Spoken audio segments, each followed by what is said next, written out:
మంచిది. ప్రియమైన దేవుని పిల్లలారా, క్రీస్తు ప్రభువారి యొక్క శిలువ రక్తము చేత కడగబడి మరి సిద్ధపడి పరలోక రాజ్యపు యాత్రలో ప్రయాణం చేస్తున్న దేవుని సంఘబిడ్డలనైన మీ అందరికీ ఈ రక్షణ మార్గం అనే ఛానల్ ద్వారా ప్రతి వాక్యమును, ప్రతి దైవజనుడు చెబుతున్న వాక్యమును స్వీకరిస్తూ వింటూ అనేకమైన ఆత్మీయ సత్యాలు నేర్చుకోవటానికి మరి ఎల్లప్పుడూ సిద్ధంగా ఉన్న మీ అందరికీ మన ప్రభువైన యేసుక్రీస్తు ప్రభువారి యొక్క శ్రేష్టమైన నామములో నా హృదయపూర్వకమైన శుభములు వందనాలు తెలియజేస్తున్నాను. ప్రియులారా, దేవుడిచ్చిన మహా కాపుదలను బట్టి, క్షేమాన్ని బట్టి మీ ముందు మరొక భాగములో ఇటు విధమైన దేవుని వాక్యమును మీతో పంచుకోవటానికి మరి దేవుడు మాకు అనుగ్రహించిన ఈ గొప్ప భాగ్యాన్ని బట్టి దేవునికి ఎంతైనా కృతజ్ఞతాస్తుతులు చెల్లిస్తున్నాను. ప్రియమైన దేవుని పిల్లలారా, ఈరోజు మనము వినబోతున్న మరొక నూతనమైన అంశాన్ని జాగ్రత్తగా విందాం. బాప్తిస్మము. ఇప్పటివరకు మీకు నైతిక విలువల గురించి చాలా చెప్పాను మీతో.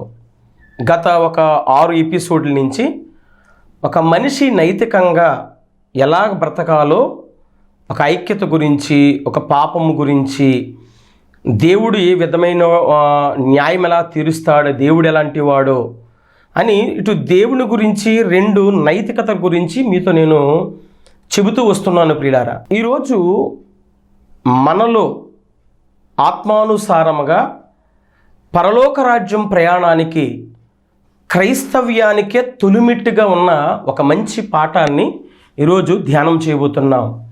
ఆ పాఠం పేరు బాప్తిస్మము. బాప్తిస్మములోని దేవుడు దాచి ఉంచిన మానవ భవిష్యత్ ఏంటి?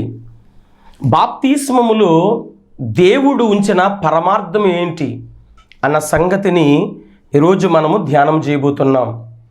ప్రియులారా, జాగ్రత్తగా ఆలోచన చేస్తే బైబిల్లో 66 పుస్తకాలు ఉన్నాయి. 66 గ్రంథాలు సంపుటి కలిసి ఉన్నది. ఈ 66 గ్రంథాలలో 39 పుస్తకాలు పాత నిబంధనగా, 27 పుస్తకాలు క్రొత్త నిబంధనగా మన ముందుంది. అయితే దేవుడు పాత నిబంధనలో ఆయన ఏం చేశాడంటే 10 ఆజ్ఞలు ఇచ్చాడు. ఆయన 10 ఆజ్ఞలు చాలా వెరీ వెరీ ఇంపార్టెంట్ అండి. పాత నిబంధనలు ఇచ్చిన 10 ఆజ్ఞలే, అందులో ఉన్న సారాంశమే క్రొత్త నిబంధన.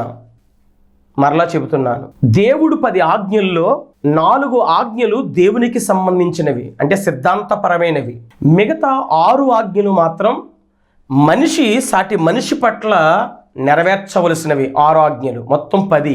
ఈ 10 ఆజ్ఞలను ఎప్పుడైతే క్రొత్త నిబంధనకి యేసుక్రీస్తు ప్రభువు వచ్చారో దాన్ని 10 ఆజ్ఞ 2 భాగాలుగా చెప్పి, ఒకటి దేవుణ్ణి పూర్ణ హృదయంతో, పూర్ణాత్మతో, పూర్ణ వివేకంతో, పూర్ణ మనసుతో ఆయన్ని ఆరాధించాలి.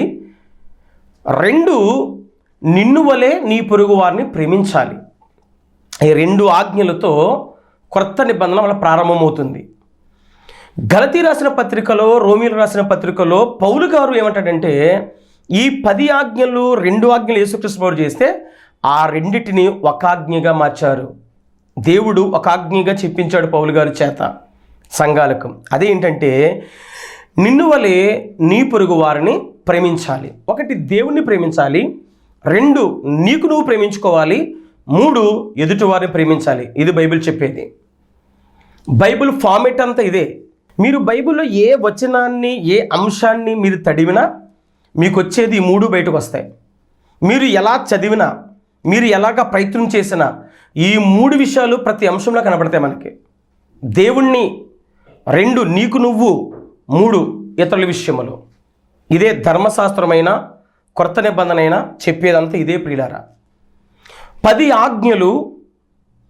ఆజ్ఞలు కలిపి 2 ఆజ్ఞలు యేసుక్రీస్తు ప్రభువు పెట్టారు. పరిశుద్ధాత్మను వచ్చిన తర్వాత సంఘముగా వ్యాప్తి చెందుతున్నప్పుడు ఆ 2 ఆజ్ఞలు ఒక ఆజ్ఞగా మారింది. అయితే మనకి అర్థమవలసిన సంగతి ఏంటంటే, ఒక ఆజ్ఞల్లో 10 ఆజ్ఞలు ఉన్నాయి. ఒక ఆజ్ఞలు ఏమున్నాయండి? 10 ఆజ్ఞలు ఉన్నాయి అన్న సంగతి గుర్తుపెట్టుకోవాలి. ఈ 10 ఆజ్ఞలు నాట్ ఓన్లీ క్రిస్టియన్స్, ఒక్క క్రైస్తవులకు మాత్రమే కాదు, ఆరిన నేల మీద ఊపిరి పీల్చుకుంటున్న ప్రతి మనిషి పాటించవలసిన ఆజ్ఞనివి. 10 ఆజ్ఞల విషయంలో మాత్రం తప్పకుండా నిన్నువలని పొరుగువారిని ప్రేమించాలి. అది ఎవరైనా సరే, దేవుని నమ్మిన వాడైనా ప్రేమించాలి, దేవుని నమ్మని వాడైనా ప్రేమించాలి. అది దేవుడు పెట్టిన శాసనం 10 ఆజ్ఞల విషయాల్లో. కాబట్టి 4 ఏమో సిద్ధాంతపరమైనవి, 6 ఏమో నైతికపరమైనవి అని చూస్తున్నాం. అయితే ఈరోజు క్రైస్తవులుగా మనము ఒకవేళ అనిపించుకోవాలన్నా, అసలు క్రైస్తవుడిగా దేవుడు అంగీకరించాలన్నా, ఆ క్రైస్తవుడిగా ఉన్న దానిని సంపాదించుకోవటానికి దాని వెనక, దాని ముందు అసలు ఏముందో ఆ సంగతులు ఈరోజు మనం ధ్యానం చేయబోటానికే ఈరోజు ఒక పాఠాన్ని మీ ముందుకు తీసుకొస్తున్నాను. ఈ సంగతిని మీతో చెప్పాలని ఆశపడుతున్నప్పుడు పరిశుద్ధాత్మని సహాయం చేత నా హృదయములో ఈ తలంపు కలిగింది. ప్రియులారా, బాప్తిస్మము చాలా వెరీ వెరీ ఇంపార్టెంట్ అండి. జాగ్రత్తగా వినండి, దయచేసి ఎవ్వరూ కంగారు పడొద్దు, ఆవేశపడకండి. సంగతంతా వినండి. వినిన తర్వాత నేను చెప్పిన, నా ద్వారా దేవుడు చెప్పించిన ఈ సంగతుల్లో ఒకవేళ మీకు నచ్చితే దాన్ని స్వీకరించండి, నచ్చలేదా వదిలిపెట్టేయండి. దీంతో మనం కాంట్రవర్సీలు మాట్లాడుకుని, లేదో మనకు నచ్చింది ఏదో మనకు తోచుకుని మాట్లాడుకుని ఇవన్నీ వద్దు. ఒకటి ప్రేమపూర్వకమైన నా యొక్క మనవి ఏంటంటే, ముందు విందాం.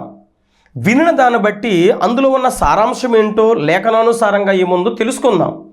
తెలుసుకుని నచ్చితే తీసుకో, నచ్చకపోతే విడిచిపెట్టేయండి. బలవంతం ఏమీ లేదు ప్రియులారా. కాబట్టి దేవుని ప్రేమను బట్టి మీకు నేను హృదయపూర్వకంగా మనవి చేస్తున్నాను. మీ ఎదుట నేను ఇటు ఆలోచన కలిగి ఉన్నాను ప్రియులారా. రైట్. బాప్తిస్మము. ఒక వ్యక్తి క్రైస్తవుడు అవ్వాలి అంటే మనల్ని యేసుక్రీస్తు ప్రభువారు నా బిడ్డ అనాలి, నా కుమారుడు అనాలి. యేసుక్రీస్తు ప్రభువారు మన గురించి ఆయన చెప్పాలి. ఇతను నా కుమారుడు, ఈమె నా కుమార్తె అని యేసు ప్రభువారు మనల్ని ఒప్పుకోవాలి, ఆయన చెప్పాలి. క్రైస్తవుడు అంటే క్రీస్తుకు చెందినవాడు, క్రీస్తు సహపరిచారకుడు, ఆయన ప్రధాన యాజకుడు, ఆయనతో కలిగి ఉన్న మన యాజకత్వం ఆయన ఒప్పుకోవాలి, దేవుడు ఒప్పుకోవాలి. మనకు చెప్పుకుంటాం కాదు డబ్బాలాగా. మేము క్రైస్తవులమి, మేము సేవకులమి, మేము యాజకులమి, ఏర్పరచబడిన వంశాన్ని, మేము రాజులమని మనం చెప్పుకోవటం కాదు, ఆయన చెప్పాలి మన గురించి. అలాగే ఆయన చెప్పాలి అంటే మనం ఏం చేయాలి? ఈరోజు జాగ్రత్తగా ఆలోచన చేద్దాం. బైబిల్ బోధించేవారు చక్కగా బోధించాలండి. మరలా చెప్తున్నా, ఒక విషయం జాగ్రత్తగా విందాం. బైబిల్ బోధించేవారు చాలా చక్కగా బోధించాలి, కన్ఫ్యూజ్ కాకూడదు. చెప్పే మనము కన్ఫ్యూజ్ కాకూడదు, వినేవారు అస్సలు కన్ఫ్యూజ్ కాకూడదు. అంటే చెప్పే మనం సిద్ధపాటుతో క్లారిటీగా ఉండాలి, కన్ఫర్మ్డ్గా ఉండాలి. ఎదుటి వారికి అప్పుడు మనం జాగ్రత్తగా చెప్పగలం. కాబట్టి మనసు పెట్టి విందాం. నేను కన్ఫ్యూజ్ కాకుండా, నేను ప్రిపేర్ఫుల్గా మీకు క్లుప్తంగా కాదు ఈ సబ్జెక్టుని సవివరంగా వివరిస్తాను. జాగ్రత్తగా ఆలోచన చేద్దాం. వాక్యం చెప్పేవారు 2 విషయాలు దృష్టిలో ఉంచుకుని ఎప్పుడు కూడా, వాక్యం ప్రకటిస్తున్న సేవకులు, వాక్యం చెబుతున్న సహోదరులు ఎవరైనప్పటికీ కూడా 2 విషయాలు ఇప్పుడు కూడా వాళ్ళ హృదయంలో, మదిలో ఎప్పుడు ఉండాలి. ఒకటి, మ్యాటర్ ఉండాలి, అంటే సంగతి, విషయం ఉండాలి. ఒక సంగతిని మనము బహిర్గతం చేస్తున్నామంటే, మనం వెల్లడిపరుస్తున్నామంటే, బయలుపరుస్తున్నామంటే, ప్రకటిస్తున్నామంటే ముందు మ్యాటర్ ఉండాలి, అందులో విషయం ఉండాలి. రెండవది మేనర్ ఉండాలి, విధానం, పద్ధతి, సంస్కారం ఉండాలి. ఒకటి మ్యాటర్, 2 మేనర్, 2 ఉండాలి. విషయం ఉండాలి, విధానం ఉండాలి. అప్పుడే మనం చెబుతున్న మాటలు ఎదుటివారు వినగలరు, గ్రహించగలరు, నేర్చుకోవటానికి ఆసక్తి చూపగలరు. అప్పుడు ఏం జరుగుతుందంటే, మ్యాటర్ ఉండి, మేనర్ ఉంటే, విధానం ఉంటే, వాక్యం చెబుతున్నప్పుడు వాళ్ళు రిసీవ్ చేసుకుంటారు. చెప్పేవారేమో మేనర్ ఉండాలి, మ్యాటర్ ఉండాలి. వినేవారు ఎలా ఉండాలంటే, చెబుతున్న ప్రతి మాట రిసీవ్ చేసుకోవాలి. దీనిని రిసెప్షన్ అంటారండి. రిసీవ్, స్వీకరించగలిగిన మనస్సు ఉండాలి, వినే మనసు ఉండాలి, అందుకే యెషయా గ్రంథంలో అంటాడు, మాకు వినుబుద్ధి పుట్టించు. బుద్ధి ఆయన ఇవ్వాలి, మనకి వినాలన్న ఆలోచన ఉండాలి. అర్థమైంది కదా? అంటే చెబుతున్న వాక్యం మనం విని స్వీకరించిన ఆ వాక్యాన్ని ప్రొడ్యూస్ చేయాలి. అంటే ప్రొడక్షన్ అంటారు దానిని, బయటికి పంపించాలి. మన దగ్గరే అట్టే పెట్టేసుకోకూడదు. వినిన వాక్యం ఎప్పుడు కూడా, వాక్యం ఎప్పుడైతే మనం రిసీవ్ చేసుకున్నామో, ఎప్పుడైతే స్వీకరించామో దాన్ని ప్రొడ్యూస్ చేయాలి. నీ దగ్గరే నీ హృదయములోనే భద్రపరిచేసుకుని దాన్ని లాక్ చేయకూడదు. వాక్యమును ఎప్పుడు బంధించకూడదు. చాలా దెబ్బతింటాం ప్రియులారా. నీలో నువ్వు తలపోసుకుంటూ ఉండాలి. మరీ గరువలే తలపోసుకున్న ఈ మాటల్ని ఎదుటివారికి ప్రకటించాలి, చెప్పాలి, ఎదుటివారికి తెలియాలి. అది దేవుడు కోరుకున్న నీతి, దేవుడు ఆలోచించిన విధానం, ఆయన ఉద్దేశం. స్వీకరించిన వాక్యం రిసీవ్ చేసుకుని ప్రొడ్యూస్ చేయని పంపించాలి ఎదుటివారికి.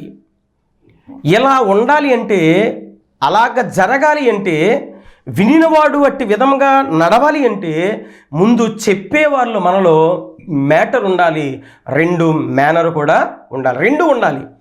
ఏది లేకపోయినా ప్రమాదమే. ఇప్పుడు ఈ బాప్తిస్మములో, ఈ పరమార్థములో, బాప్తిస్మములో దాగి ఉన్న మానవుల భవిష్యత్తు అసలు ఏంటి అన్నది మనం ఆలోచన చేయగలిగితే, ఈ బాప్తిస్మ అన్న దానిలో విషయం ఏంటంటే 5 సంగతులు ఉన్నాయి. ఇందులో మనకు అర్థమయ్యే విధముగా నేను దీన్ని ఒక చిన్న భాగాలుగా విభజించాను. ఒక 5 ప్రధాన భాగాలుగా విభజించాను. దాన్ని జాగ్రత్తగా మనం విందాం. బాప్తిస్మం అంటే బైబిల్లో మనకి 2 రకాలుగా కనబడతాయి. ఒకటి యోహాను గారు వలన కలిగే బాప్తిస్మం ఒకటి కనబడుతుంది. రెండవది పాపక్షమాపణ నిమిత్తము అన్న బాప్తిస్మం విధంగా కనబడుతుంది. కంగారు పడకండి, ఒకసారి చూద్దాం ఆ మాట. మత్తయి సువార్త 3వ అధ్యాయము 11వ వచనం. ఇక్కడ బాప్తిస్మిచ్చు యోహాను గారు, అక్కడ అనేకులు శాస్త్రులు ఉన్నారు, పరిసయ్యులు ఉన్నారు, సద్దూకీయులు ఉన్నారు, యూదులు ఉన్నారు. వాళ్ళందరితో మాట్లాడుతున్న మాట ఏంటంటే ఆయన 11వ వచనం, మారు మనస్సు నిమిత్తము నేను నీళ్లలో మీకు బాప్తిసం ఇచ్చుచున్నాను, అయితే నా వెనక వచ్చుచున్నవాడు నాకంటే శక్తిమంతుడు అంటున్నాడు. బాగా వినాలి. ఈయన ఎందు నిమిత్తం ఇస్తున్నాడంట? మారు మనస్సు నిమిత్తం ఇస్తున్నాడంట. ఈ మాట మీరు బాగా విన్నారు, జాగ్రత్త మనసు పెట్టుకోండి. ఇదే మాట అపోస్తుల కార్యాల్లో ఒకసారి పౌలు గారు ఏం మాట్లాడుతున్నాడో ఒకసారి చూద్దాం. 19వ వచనం, అపోస్తుల కార్య గ్రంథం 19వ అధ్యాయము మీరు మొదటి నుంచి మనం చదవగలిగితే, అపోల్లో కొరింథీలో ఉన్నప్పుడు జరిగినది ఏమనగా, పౌలు పై ప్రదేశంలో సంచరించి ఎఫెసుకు వచ్చి కొందరు శిష్యులు చూసి, మీరు విశ్వసించిన పరిశుద్ధాత్మ పొందుతీరా అని వారిని అడగగా, వారి పరిశుద్ధాత్మ ఉండన్న సంగతి మేము వినలేదని చెప్పారు. అప్పుడు అతడు, అలాగైతే మీరు దేనిని బట్టి బాప్తిసం పొందుతారని అడగగా, వారు యోహాను బాప్తిసం బట్టి అని చెప్పారు. అందుకు పౌలు, యోహాను తన వెనక వచ్చుచున్నవాని యందు అనగా యేసునందు విశ్వాసం ఉంచవాలని ప్రజల్లో చెప్పుచు మారు మనసు విషయమైన బాప్తిసం ఇచ్చినని చెప్పాను. వారు ఆ మాటలు విని ప్రభువైన యేసునామమున బాప్తిసం పొందిరి. తరువాత పౌలు వారి మీద చేతులుంచగా పరిశుద్ధాత్మ వారి మీదకి వచ్చెను. అప్పుడు వారు భాషలతో మాట్లాడట ప్రవచించుటకును మొదలుపెట్టిరి. వారు ఇంచుమించు 12 మంది పురుషులు. ఇది ఇక్కడ ఉన్నది. అంటే యోహాను గారు ఇచ్చిన బాప్తిస్మము ఇక్కడ పౌలు గారు చెబుతున్న వెర్షన్లో ఎలా ఉందంటే, ఓహో అది కరెక్ట్ కాదా, లేదు ఇంకోటి తీసుకోవాలా అన్న ఆలోచనకి తీసుకొస్తుంది మనకు ఆలోచన. మీరు బాగా వినాలి. అయితే ఎప్పుడు కూడా వాక్యాన్ని ఒక చోట ఆలోచించి అక్కడే మనం డెసిషన్ తీసుకోకూడదు. మనకు అర్థం అవ్వకపోతే మరొక చోట వెతకాలి, మరొక చోటకి వెళ్ళాలి. అక్కడ నీకు అర్థంగా మరొక చోటకి వెళ్ళాలి. నీకు సరైన ఆన్సర్ వచ్చేంత వరకు కూడా మనం తప్పకుండా దీన్ని పరిశీలన చేయాలి. అప్పుడే సరైన ఆన్సర్ మన దగ్గర దొరుకుతుంది ప్రియులారా.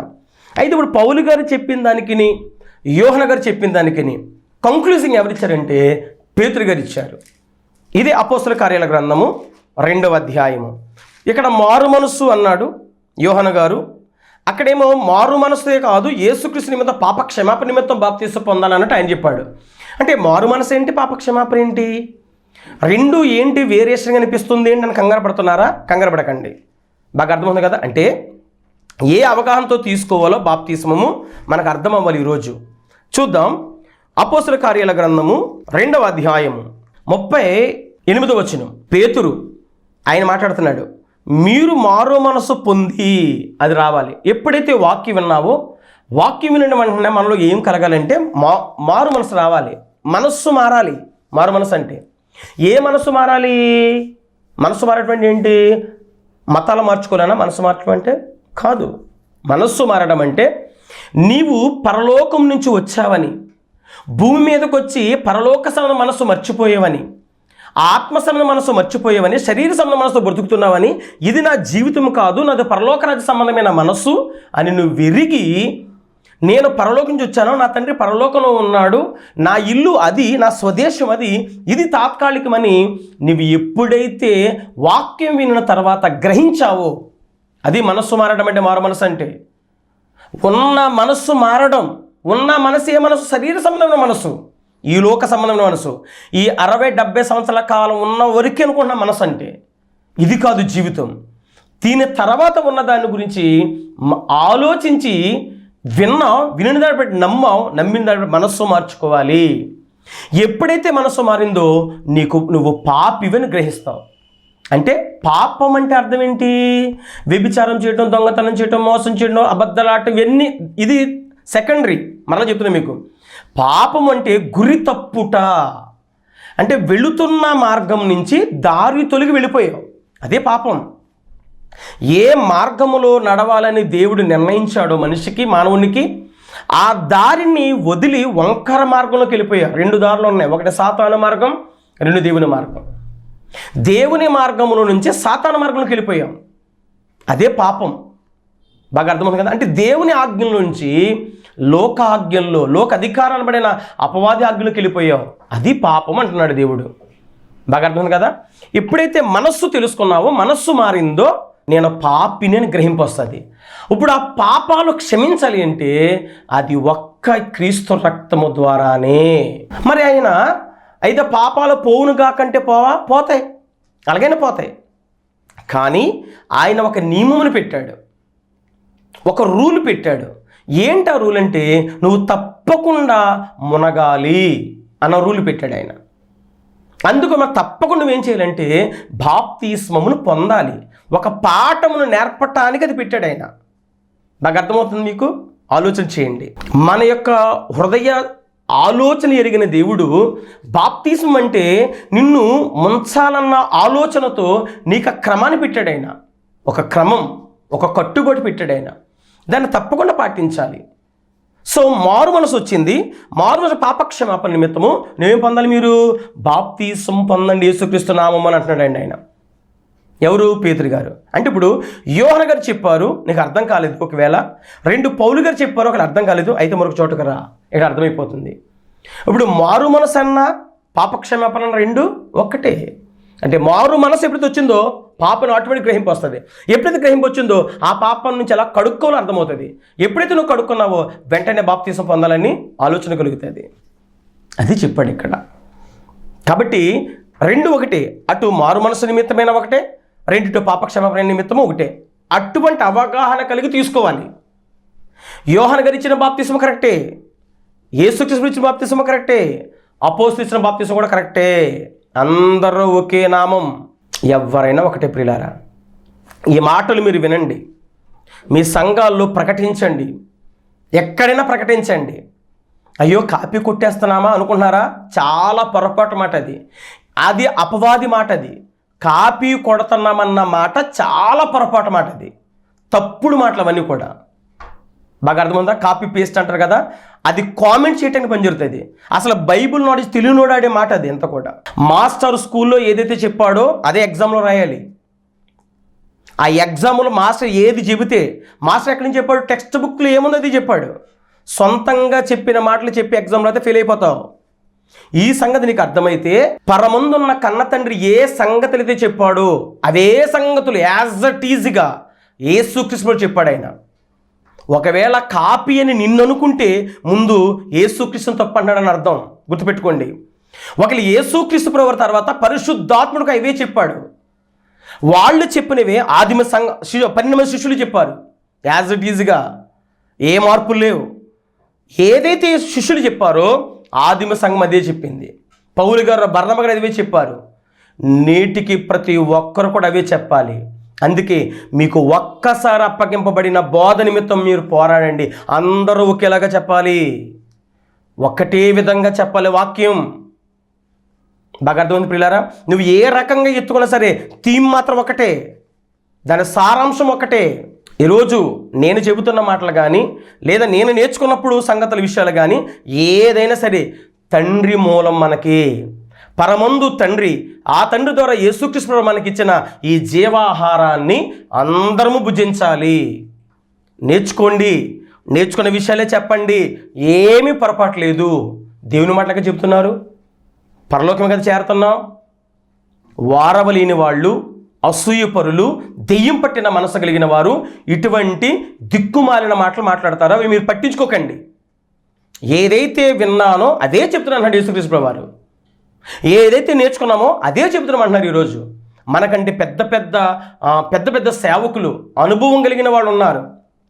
వాళ్ళు నేర్చుకునే బైబిల్ నుంచే, వాళ్ళే చెప్పారు. అవే మనం నేర్చుకున్నాం, మనం అవి చెప్తున్నాం. మన తర్వాత ఇంకోటి నేర్చుకుని ఇంకో తరం వాళ్ళవే చెప్పాలి, ఏవైనా చెప్పాలి. ఒకవేళ అలాగనుకుంటే మోషే చేసిన చాలా తప్ప లెక్కనే.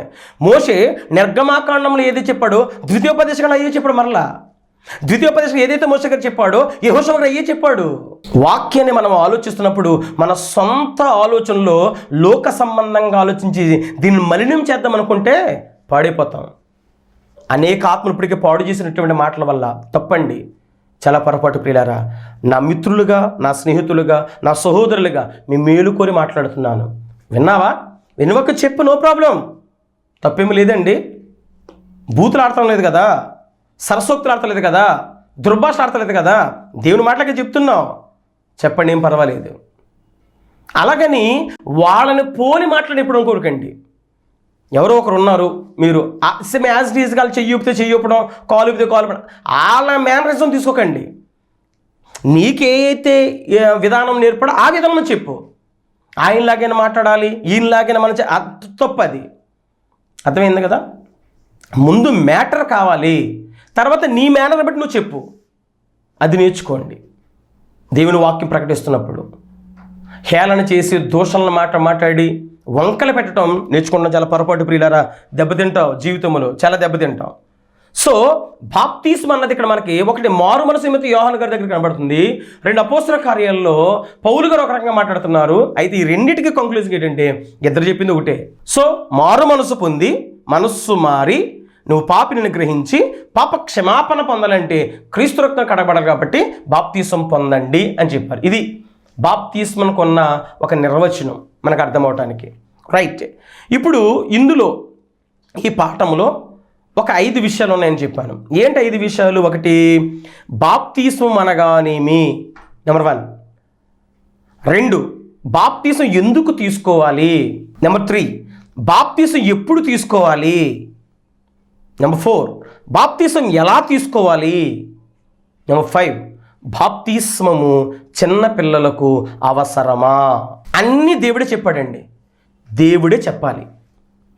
దేవుడు కన్న తండ్రి తన ప్రియకుమారుడు యేసుక్రీస్తు ప్రభువారి ద్వారా పరిశుద్ధాత్మ ప్రేరణ చేత తన భక్తుల్ని, ప్రవక్తల్ని ప్రేరేపించి వాళ్ళతో రాయించి ఇచ్చిన దేవుని మాటలు ఆయన చెబితేనే కరెక్ట్ అండి. మనుషులు చెప్పకూడదండి. మనుషులు చెప్తే పొరపాటు అండి, తప్పండి. కాబట్టి ఆలోచన చేద్దాం. బాప్తిస్మం అనగానేమి, ఇది మొదటి ఒక చిన్న హెడ్డింగ్ పెట్టుకోండి. బాప్తిస్మము అనే పాఠములో మనం ఈ సంగతులు మనం ముందు ఆలోచన చేస్తున్నాం. ఇప్పుడు దీన్ని ఒక 5 భాగాలుగా విభజించాను. ఈ 5 భాగాల్లో మొదటిది ఏంటి? బాప్తిస్మము అనగానేమి. రైట్. కొంచెం ఇంట్రడక్షన్ చెప్తాను, పరిచయాన్ని మీరు బాగా ఆలోచన చేస్తే. తెలుగులో దీనిని మనం బాప్తిస్మము అన్నామండి. దీని ఇంగ్లీష్లో బ్యాప్టిజం. దీని యొక్క మూల పదం గ్రీకులో నుంచి బ్యాప్టిజో అన్న గ్రీకు పదం నుంచి వచ్చింది. పైగా ఈ క్రొత్త నిబంధన గ్రీకు భాషలో నుంచి అనువదింపబడింది అని ఉంటుంది. అంటే మన తెలుగు బైబిలు ఇప్పుడున్నది ఏ భాష నుంచి తర్జుమా చేయబడింది అంటే డైరెక్ట్గా గ్రీకు భాష నుంచి తర్జుమా చేయబడింది మనకి. అందుకే మనకు గ్రీకు పదాలు కొన్ని కనబడతాయి. అరమిక్ పదాలు కొన్ని కనబడతాయి మనకి ఇందులో. కాబట్టి చక్కగా మనం ఆలోచన చేద్దాం. పైగా భక్తులు అంటే శిష్యులందరూ రాసిన పత్రికలన్నీ కూడా గ్రీకు భాషే. ఇవన్నీ కొత్త నిబంధన అంతా గ్రీకు భాషలో రాయబడింది. ఎందుకంటే అప్పటి వాళ్ళున్న కాలంలో గ్రీకు భాష బాగా వ్యాప్తి చెందింది. అది గ్లోబల్ లాంగ్వేజ్గా ఉండేది గ్రీకు భాష. అర్థమవుతుంది కదా? రైట్. ఇప్పుడు ఈ బాప్టిజో అనే గ్రీకు వర్డ్ నుంచే బాప్తిస్మము అని తెలుగు పదం వచ్చింది. ఇంతకీ దాని యొక్క పూర్తి యొక్క నామం, పూర్తి యొక్క పేరు అర్థం ఏంటి మనకు అర్థమవటానికంటే, గ్రీకులో బ్యాప్టిజం అన్న, బ్యాప్టిజో అన్న, బాప్తిస్మము అన్న దానికి ఒక పూర్తి నిర్వచనం ఏంటంటే, దాని యొక్క అర్థం ఏంటంటే సమాధి చేయబడుట లేదా పాతి పెట్టబడుట, ముంచుట, కడగబడుట అని అర్థం. ఈ పర్యాయ పదాలు. భాష వేరు, భావం ఒకటే. సమాధి చేయబడుట. ఏంటి సమాధి చేయబడటం? పాపములు సమాధి చేయాలి, పాత బ్రతుకు కడగబడాలి, రోత బ్రతుకు ఏమవ్వాలి? పాతి పెట్టబడాలి, నీ యొక్క దేహం ఆత్మ మలినం కడగబడాలి. ముంచుట అని అర్థం ప్రియులారా. ముంచుట అన్న, సమాధి చేయబడుట, పాతి పెట్టట, కడగబడుట అని అర్థం. ఇది బాప్తిస్మం అంటే నిర్వచనం, అర్థం. రైట్. మరి మనం బాప్తిస్మములో మనం ఏమవుతుంది, ఏం జరుగుతుంది అసలు బాప్తిస్మంలో చెప్పారు కదన్నా, ఈ ముంచడం, సమాధి చేయబడి అన్నారు కదా. అయితే ఇప్పుడు ఈ బాప్తిస్మం తీసుకోవటంలో ఏం జరుగుతుంది అన్న అవగాహన మనకు ఉండాలి. ఈరోజు చాలామంది అండి బాప్తీసాలు పొందుతున్నారంటే ఎందుకు పొందుతున్నారో అర్థం లేని బాప్తీసాలు. కానీ అందులో ఒక మనిషి, మానవుని భవిష్యత్తు ఉన్న సంగతి మర్చిపోయాం. ఒక మనిషి మనుగడ ఉందని మర్చిపోయాం. కానీ నేర్చుకోండి. బాప్తీసం తీసుకున్నవారు తెలుసుకోండి, బాప్తీసం తీసుకోవాలి అనుకున్నవారు నేర్చుకోండి, బాప్తీసం తీసుకోబోతున్నాం అనుకున్న నేర్చుకోండి. బాప్తీసం ఇప్పటికే తీసేసుకున్నాం, 30 సంవత్సరాలు సీనియర్ అన్న వాళ్ళు కూడా నేర్చుకోండి. ఒకవేళ చెప్పిన వాక్యానుసారంగా మీ బాప్తీసం ఉందా? అయితే దేవునికి స్తోత్రం, బాగా మెరుగుపరచబడండి. లేదు ఒకవేళ వాక్యానికి విరుద్ధమైన బాప్తీసం ఉందా? అయితే సరి చేసుకోండి, మీకు మేలు. అదే నీ భవిష్యత్తు. ఒకసారి ఈ యొక్క బాప్తిసం గురించి పరిశుద్ధాత్మ సహాయం ద్వారా అపోస్తులైన పౌలు మహాభక్తుడు ఆయన ఏం రాశాడో ఒకసారి చూద్దాం. రోమిలకు రాసిన పత్రిక 6వ అధ్యాయము 3వ వచనం చూద్దాం ఒకసారి. క్రీస్తు యేసులోనికి బాప్తిసం పొందిన మనమందరము ఆయన మరణములోనికి బాప్తిసం పొందుతామని మీరు ఎరుగరా? కాబట్టి తండ్రి మహిమ వల్ల క్రీస్తు మృతుల నుండి ఎలాగూ లేపబడిన, అలాగే మనమును నూతన జీవం పొందిన వారమే నడుచుకున్నట్లు మనం బాప్తిసం వలన మరణములో పాలు పొందుటకై ఆయనతో కూడా పాతి పెట్టబడితిమి. మీరు ఈ 6వ అధ్యాయం 1 నుంచి 7 వచనం వరకు చదవండి, 7 వచనం వరకు రాసుకోండి. సమయం తక్కువ కనుక మీకు వివరణతో వెళుతున్నాను, కానీ మీరు మాత్రం తప్పకుండా 7వ వచనం వరకు చదవాలి. మీరు 7వ వచనం ఏంటి రమారామి, మీరు 11వ వచనం వరకు చదవండి. 11వ వచనం వరకు చదవండి, మీకు విషయం అర్థమవుతుంది. అర్థందా? బాప్టిజం అంటే ఒక నిర్వచనం మీతో చెప్పాను ప్రియులారా. బాప్తిజం అంటే మనం ఇప్పుడు ఒక వచనం చదువుకుందాం, దీని యొక్క వివరణ అంటే మీకు ముందు ఒక ఇంట్రడక్షన్ చెప్పాను, ఒక ప్రాథమికమైన భాగాన్ని చెప్పాను. నెక్స్ట్ ఎపిసోడ్లో మిగతా విషయాలు మనం దీన్ని కంటిన్యూ చేద్దాం. ఏది మిస్ అవ్వకండి, ప్రతి మాట కూడా. వీక్షకులారా, నా సహోదరులారా, చిన్న ప్రార్థన చేసుకుందాం. మహాపరిశుద్ధుడా కన్న తండ్రి, మీ ఉన్నత నామానికి స్తోత్రాలు. నీ పిల్లలు దేవుని మాటలు వింటున్నారు, దీవించండి, పరసంబంధమైన ఆశీర్వాదాలు నింపండి, అధికమైన మేలుతో తృప్తిపరిచి ఆ జీవితాలు నీ కృపచేత ఖాయమని దాయమని యేసు నామమున అడుగుచున్నాను తండ్రి, ఆమేన్. మన తండ్రి అయిన దేవుని ప్రేమ, కుమారుడి యేసుక్రీస్తు కృప, పరిశుద్ధాత్మక అన్యోన్య సహవాసం సమాధానం ఇప్పుడు ఎల్లప్పుడూ సదాకాలం సకల పరిశుద్ధులకు మనకు తోడుగుండును గాక. ఆమేన్. అందరికీ వందనాలు. సంపూర్ణంగా వెళ్ళండి. God bless you.